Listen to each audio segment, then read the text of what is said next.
Hello everyone, for Channel 6 TV Community Focus, I'm Dennis George. November 8th is Election Day, and we're not just going to elect a president when we go to the polls this year.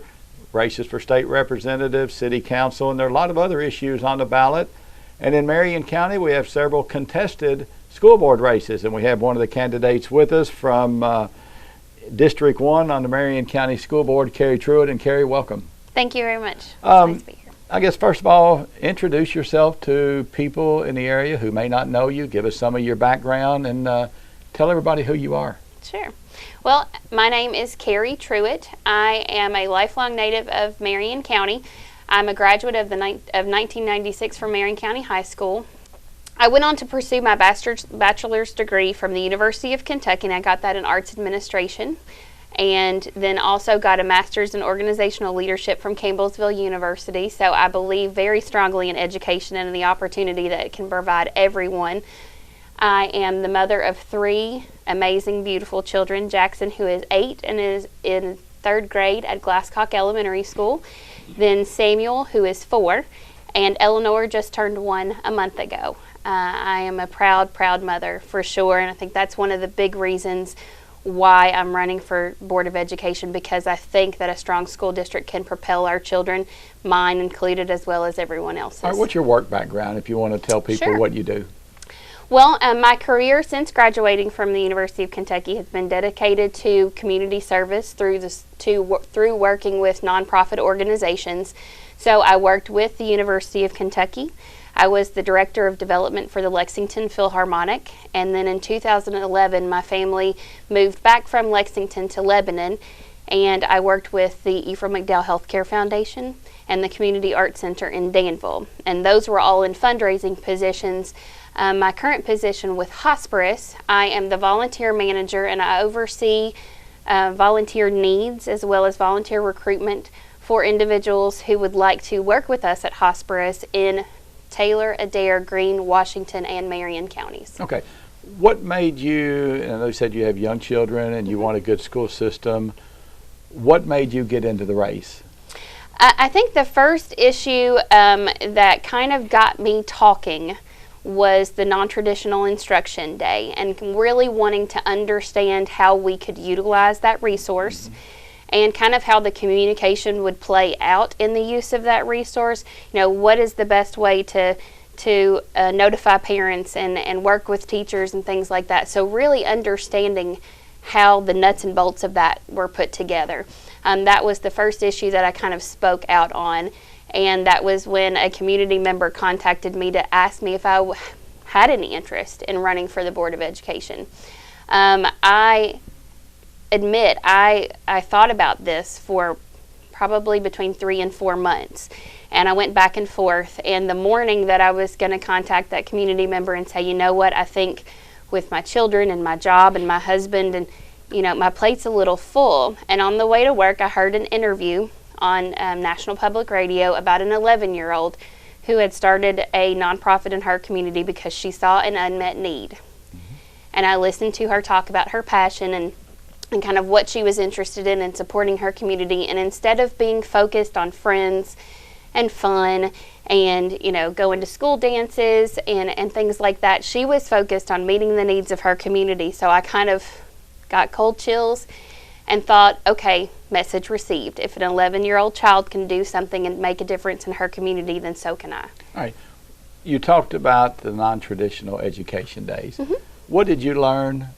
And your thoughts on that, because I mean it's obviously it was in the system last year, would be in the system this year. What do you see about it? Do you like it as a parent, and where do you see it going forward?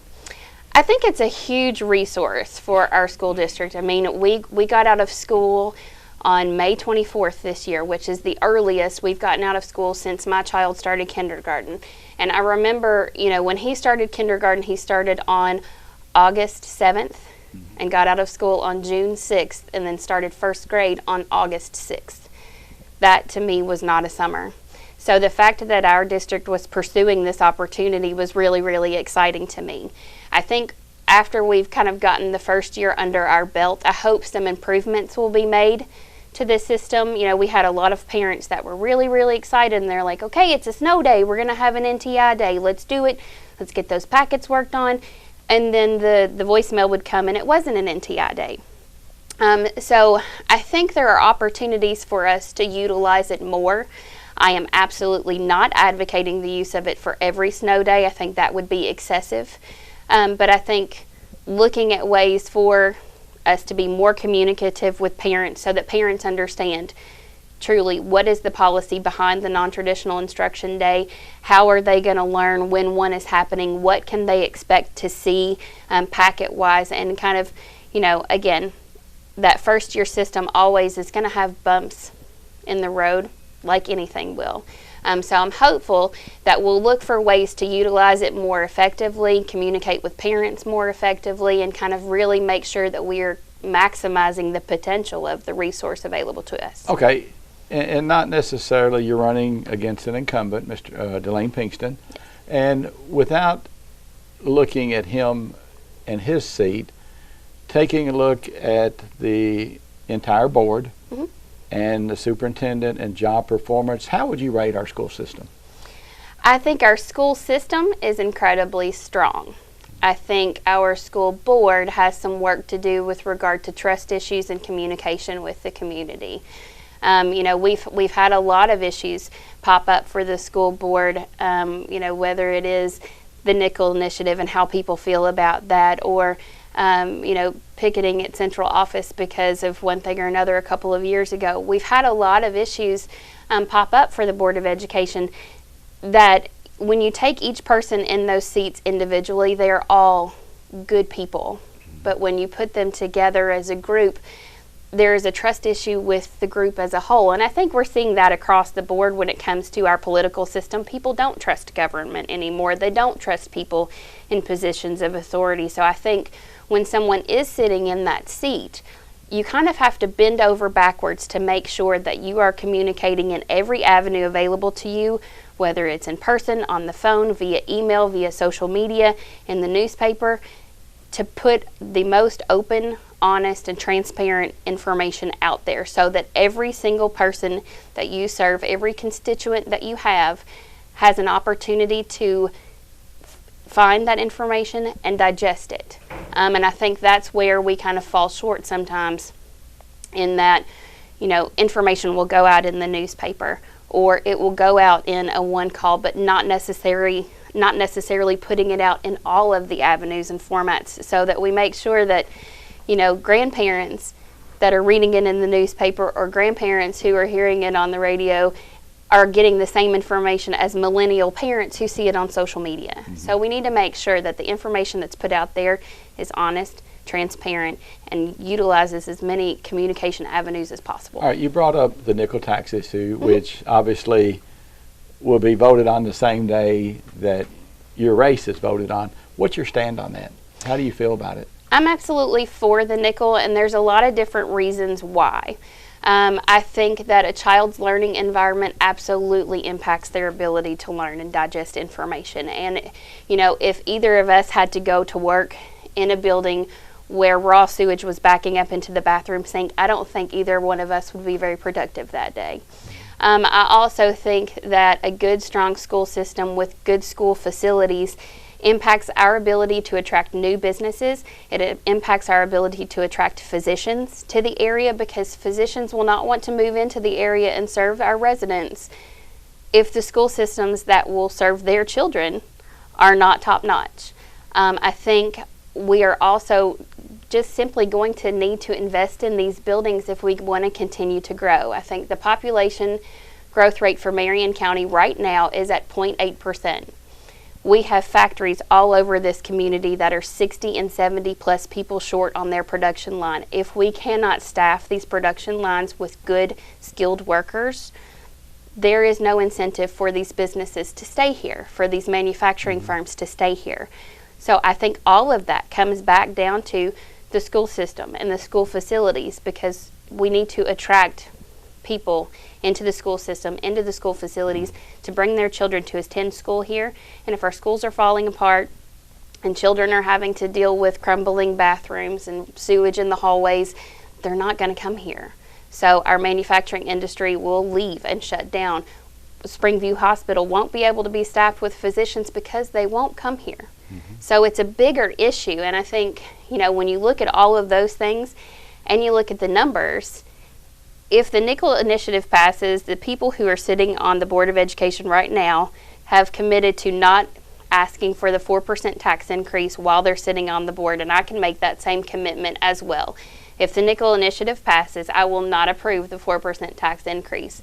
So that's a commitment from not only all of those sitting on the board currently, but also one candidate.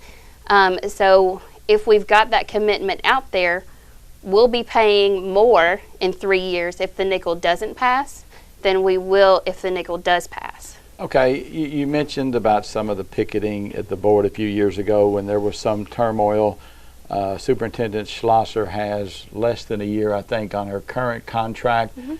Your thoughts on Superintendent Schlosser and the job that she's done as school superintendent? I think we're seeing results from her leadership and the way that she is working with principals in our school district. I think the Dream Bus really is a shining star for her, and she's made that happen, and she really pushes that when she gets out and talks about our community as that being an incredible resource for our community. I think when everybody drives around the county and sees all of those proficient progressing signs and distinguished school signs and school of distinction signs, those are tangible reminders that our school district is doing well and that we're meeting goals and that we're moving forward towards some goals for some of our other schools. And I think that does come down to leadership.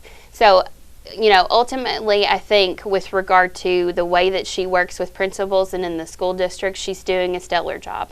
I think, again, where some of the work that can be done is communicating with the community and just making sure that when we do have these hot button issues, that she's not afraid to get out and answer questions. And I don't believe that she is afraid to get out and answer tough questions, but getting in front of those, I think, would be a good step to take. Okay, why should the people in your district vote for Carrie Truitt instead of Becky Wren or Delane Pinkston?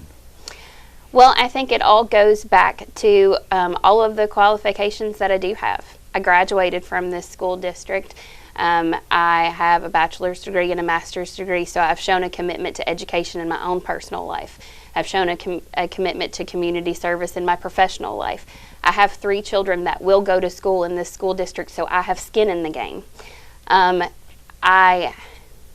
I'm the granddaughter of a retired principal, so I understand the administrative side of the school district and have that in my family background. So I think all of the pieces and parts that come together in my, be it personal experience, educational experience, or professional experience, make me uniquely qualified to sit in this seat and represent the people of District 1.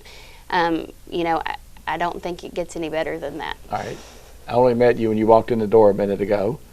Who's the grandparent? Was that in this school system? It was in this school system. My grandmother is Martha Sandusky, and she used to be the principal at Lebanon Elementary, and then she also taught there as well. Okay. All right. And as someone whose name has been on the ballot several times, I want to commend you because people can always talk about how bad things are, but for someone to step up and put your name on the ballot is a big step. So I want to commend you for that and wish you well on November 8th. Thank you so much. That's Carrie Truitt, a school board candidate for the Marion County Board of Education in District 1 for Channel 6 TV Community Focus. I'm Dennis George.